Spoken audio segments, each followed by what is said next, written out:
You can't live in the past. If you get stuck in the past and you are fantasizing about the life that you had in the past, it's hard to live in the moment. It's better to learn from the past and live in the moment. Live for today. You always learn from the past, but you can't live in the past. And that's a mistake that a lot of people make while they're still in prison.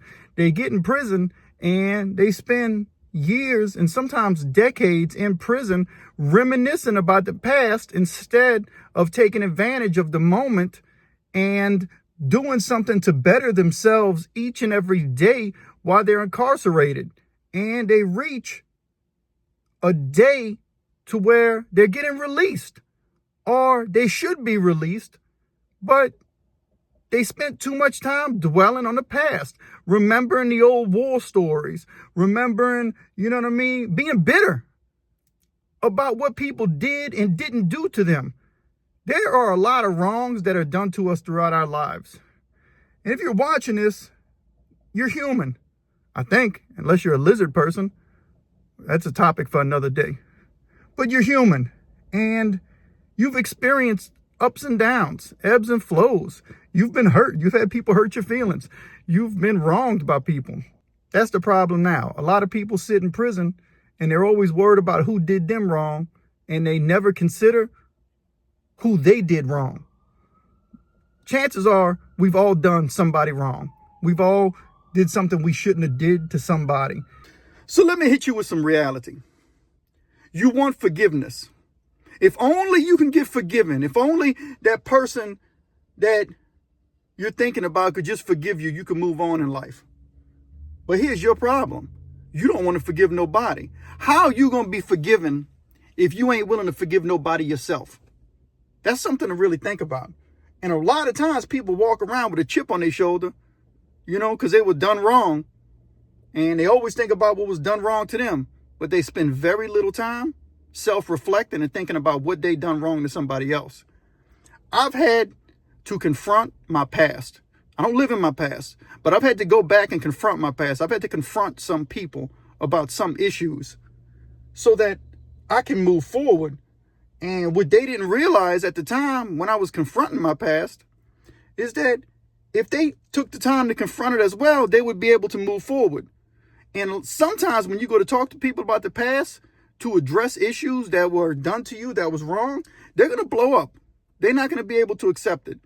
Not everybody's ready to confront their worst moments. And sometimes people don't even think it was their worst moments. They don't care how you felt. They don't care what they did you. They only care how they felt. And so they're only seeing it through their own lens. But a mature person is willing to look at it through the lens of the other person. That's where maturity comes from. And that's where growth comes from, to be able to stay free once you are released from incarceration. I'm saying all that to say this. I know some people who get out of prison, and when they get out, they wonder why they can't get ahead, because they're still stuck in the past. You see now, there are even influencers who get stuck in the past. And I'm not here to talk ill about anybody. And that's why I don't do all that name dropping stuff. But you can see that they're stuck in a moment that really doesn't matter. Who cares? I always tell people all the time, nobody cares. Because the reality is people don't care. We live in a culture where people's attention spans are getting less and less engaging.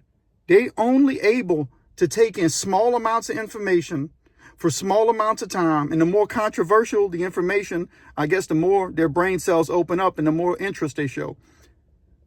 But if you're somebody who still likes to do critical thinking, then you're probably on YouTube. If you're somebody who can critically think, you are probably on YouTube. I recently brought the pen and the shank over to TikTok.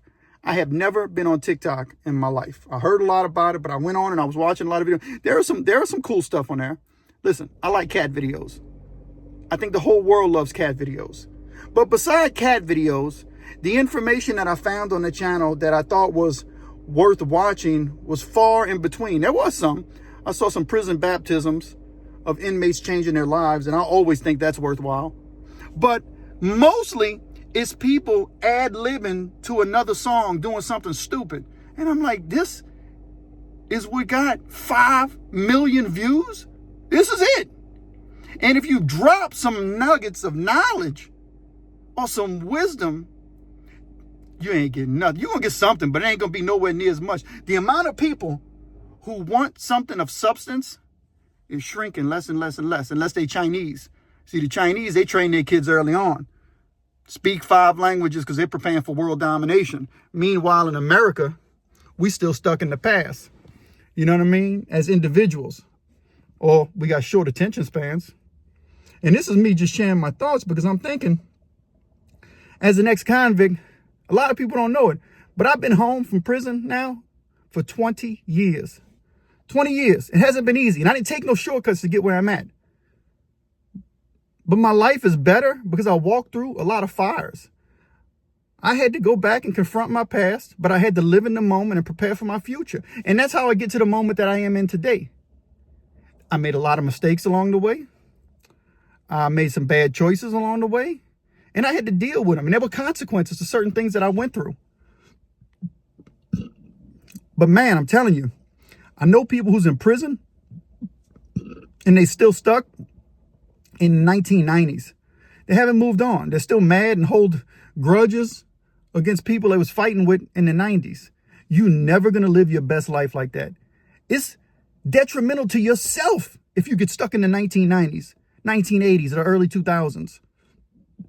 Dare I say, if you only in your 20s now and you still stuck in your teenage years, well, you're going to move, you're going to miss, life's going to move by and you're going to miss out. Don't get stuck in the past. Embrace today. Make the best choices today. One of my favorite quotes, and I don't know who said it, is the best time to plant a tree was 20 years ago. The next best time to plant a tree is today. I should have started my YouTube channel when YouTube started, when I first got out of prison, but I didn't. And it's okay. I had a lot to learn along the way. If I would have started something back then, I was a lot more volatile. I was still trying to get my foot in society after spending all the years I did in prison. And not just that, I had a lot to learn still. And so I probably would have said something more, something stupid that I would have regretted. And I wasn't ready for that moment. You know what I mean? I'm more mature today. And hopefully I'm more mature tomorrow. Hopefully I'm constantly improving. But I was just thinking about people who are stuck in the past and they can't move forward. They're not improving themselves today. So this is just me giving a pep talk, and I hope it, somebody took it to heart. And I'm hoping that you're somebody, obviously you're watching YouTube, that you hit the like and subscribe button and the bell notification, to the Pin and the Shank, the most unusual and unique crime and prison channel experience on YouTube, where we're always dropping things a little bit different than the rest of the prison genre. Go check out my library of videos. You know what? Thanks for tuning in. Be the best version of you.